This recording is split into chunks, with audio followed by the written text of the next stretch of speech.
महाराष्ट्र में एक तरफ तो अजीत पवार चल बसे हैं, निधन हो गया है उनका, और दूसरी तरफ सियासी गलियारों में नई तरीके की हलचल मच रही है। हालांकि खबरें तो ये आ रही है कि सुनेत्रा पवार को, उनकी पत्नी को डिप्टी सीएम बनाया जा रहा है, बना दिया जाएगा। लेकिन इधर इस बीच उद्धव ठाकरे जो लगातार चर्चाओं में बने हुए थे, तो इस बीच एक खबर ने उनको और ज्यादा हैरान परेशान कर दिया, क्योंकि उद्धव ठाकरे के खिलाफ नई बगावत हो गई। उससे मातोश्री में बवाल आ गया। जीती भी बाजी थी उद्धव ठाकरे की और कांग्रेस की, लेकिन दोनों ध्वस्त हो गए, भारी बढ़ गए देवा भाव। एक फोन कॉल से पूरा गेम पलट गया। दिखाते हैं, बताते हैं आपको आखिर क्यों हुआ ऐसा, कहां हुआ ऐसा, सब बताएंगे। आप भी वीडियो को शेयर करें, कमेंट करके अपनी राय जरूर दें।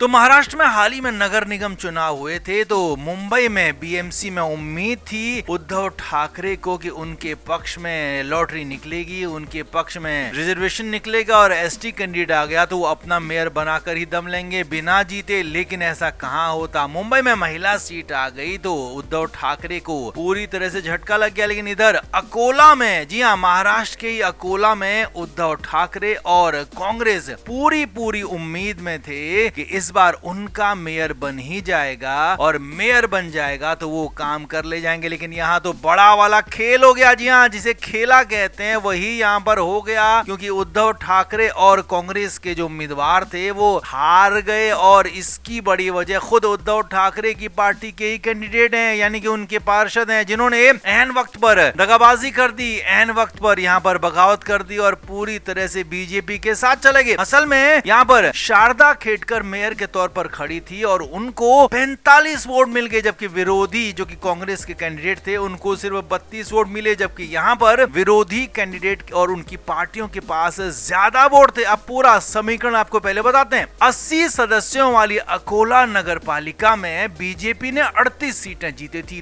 लेकिन वहीं दूसरी तरफ कांग्रेस और बाकी विरोधी पार्टियों ने इससे ज्यादा सीटें जीती थी। यानी कि बीजेपी भले ही लार्जेस्ट पार्टी थी 38 सीटों के साथ, लेकिन कांग्रेस की 21, यूबीटी ने 6 जीती थी, वंचित बहुजन अघाड़ी वीबीए ने भी 5 जीती थी, एआईएमआईएम और एनसीपी-एसपी ने 3-3 जीती थी। और यही नहीं, यहाँ पर शिवसेना जो कि शिंदे गुट की है और एनसीपी, इन्होंने भी 1-1 सीट जीती थी। तो इस लिहाज से यहाँ पर Congress, Shiv Sena, UBT, VBA, AIMIM और एनसीपी-एसपी को मिलाकर 38 सीटें यहाँ पर हो रही थी और एनसीपी के ही अजीत पवार वाला गुट यहाँ पर कांग्रेस के साथ आने को तैयार था। तो यहाँ पर एक तरीके से सीट यहाँ पर निकल रही थी कांग्रेस की। लेकिन यहाँ पर जब चुनाव नतीजा घोषित किया गया तो उद्धव ठाकरे की पार्टी के ही पार्षदों ने अपनी ही पार्टी के कैंडिडेट को दगा दे दिया। जी हाँ, यूबीटी के 6 पार्षदों ने बीजेपी को वोट दे दिया और बीजेपी की तरफ चले गए, जिसके बाद पूरी तरह से गेम ही पलट गया। शारदा खेड़कर को 45 वोट मिल गए और यहाँ पर एनसीपी एसपी के साथ साथ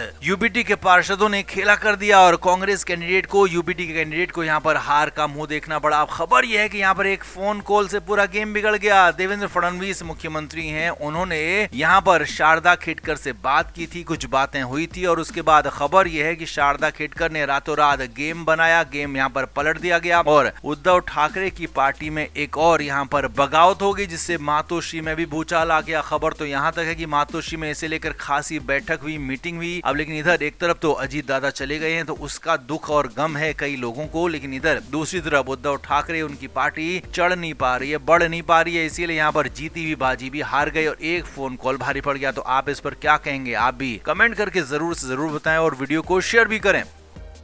महाराष्ट्र में अजीत पवार के चले जाने के बाद कई तरह की बातें हो रही हैं, कई तरह की चर्चाएं हो रही हैं, लेकिन बड़ी बात यह है कि क्या अजीत पवार का हादसा नेचुरल था, सामान्य था या फिर कुछ इसके पीछे था? तो इस तरह की कई तरह की बातें सामने आ रही हैं। अब इधर कुछ लोगों का कहना है कि अजीत पवार के पास जो फाइलें थी वो बड़ा खुलासा करने वाली थी। जी हाँ, किसकी पोल खोलने वाले थे अजीत पवार? क्या बीजेपी की पोल खोलने वाले थे या फिर शरद पवार की ही पोल खुलने वाली थी? तो आखिर क्या खुलासा करने वाले थे? एक दिन पहले क्या हुआ था, सब कुछ आपको दिखाते हैं, बताते हैं। आप भी इस वीडियो को शेयर करें, कमेंट करके अपनी राय जरूर दें कि क्या अजीत पवार के साथ कुछ गलत हुआ है, कमेंट जरूर करें।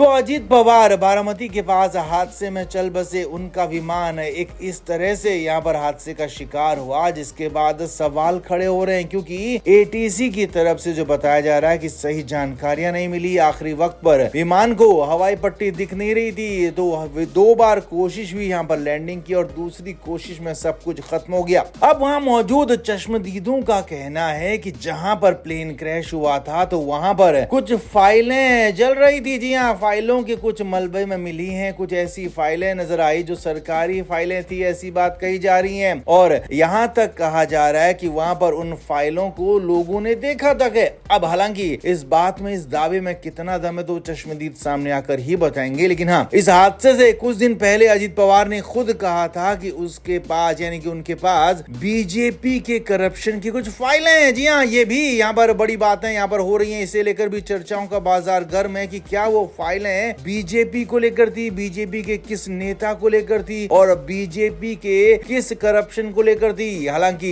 दूसरी तरफ चर्चाओं का बाजार ये भी गर्म हो गया है कि कहीं वो शरद पवार को लेकर तो कुछ खुलासा नहीं करने वाले थे, क्योंकि शरद पवार जैसे ही बारामती पहुंचे तो शरद पवार ने सबसे पहले हादसे में किसी भी गड़बड़ी की आशंका को खारिज कर दिया। शरद पवार ने बिना जांच के, बिना किसी पड़ताल के सीधे कह दिया कि ये एक हादसा है और इसे एक हादसा ही माना जाएगा, यहाँ पर कुछ भी गलत गड़बड़ नहीं हुई है। और सवाल इसीलिए खड़े हो रहे हैं क्योंकि अभी तो डीजीसीए की जांच नहीं हुई है, अभी ब्लैक बॉक्स मिला है। अभी भी ब्लैक बॉक्स में पता चलेगा कि आखिर क्या हुआ था, वहां पर क्या बातचीत हुई थी, क्या हुआ था एटीसी के साथ बातचीत में, अंदर क्या हुआ था कॉकपिट में, पायलट्स की आपसी बातचीत क्या थी, वो सारी बातों अभी खुलासा होगा। अभी दिल्ली से टीम गई है, वो भी जांच करेगी, जांच हो रही है कई तरीके की, उसके बाद ही खुलासा होगा। लेकिन उससे पहले ही, जांच से पहले ही शरद पवार ने भी कह दिया कि हाँ, यहाँ पर कोई गड़बड़ी नहीं हुई है, इसीलिए सवाल यहाँ पर भी खड़े हो रहे हैं। अब हालांकि बड़ी बात यह है कि अजीत पवार जिस दिन बारामती गए थे उससे ठीक एक दिन पहले अजीत पवार ने अपने कुछ करीबी लोगों से मुलाकात की थी, मीटिंग की थी और वहां पर उस मीटिंग में कई सारी बातें कही थी। सूत्रों के मुताबिक अजीत पवार ने अपने करीबी लोगों को कहा था कि उनके पास कुछ ऐसे मसले हैं, कुछ ऐसे सबूत हैं जो कि बहुत बड़े बड़े लोगों की चूल्हे हिला सकते हैं, बहुत बड़े बड़े लोगों को जमीन पर ला सकते हैं। तो क्या वो बड़े लोग बीजेपी के थे या फिर शरद पवार और उद्धव ठाकरे गैंग के थे? क्योंकि यहाँ भी उद्धव ठाकरे और शरद पवार के लोग हमेशा से यही चाहते रहे थे कि अजीत पवार उनके साथ आ जाएं। अजीत पवार लेकिन उनके साथ आ नहीं रहे थे, लगातार वो बीजेपी के साथ बने हुए थे। हालांकि सवाल ये भी खड़े हो रहे हैं कि बीच में खबरें ये भी आई थी कि बीजेपी भी अब अजीत पवार से पल्ला छुड़ाना चाहती है। तो कई तरह के यहाँ पर चर्चाओं का बाजार गर्म है, कई तरह की बातें हो रही है। लेकिन हाँ, बड़ी बात यह कि कुछ न कुछ तो ऐसा था अजीत पवार के पास, क्योंकि इसीलिए अजीत पवार ने कुछ दिन पहले कहा था कि उनके पास कुछ करप्शन की फाइलें हैं। उसके बाद अपने जो हादसा हुआ उससे एक दिन पहले अपने करीबियों के साथ मीटिंग की थी, उस मीटिंग में बड़ी बातें कही थी और उसके बाद शरद पवार का वहां पहुंचना, शरद पवार का पहुंचते ही कह देना कि ये हादसा ही है, सामान्य हादसा है, इसमें कोई गड़बड़ी नहीं है, कई सवाल खड़े कर रहा है। तो आप क्या मानते हैं,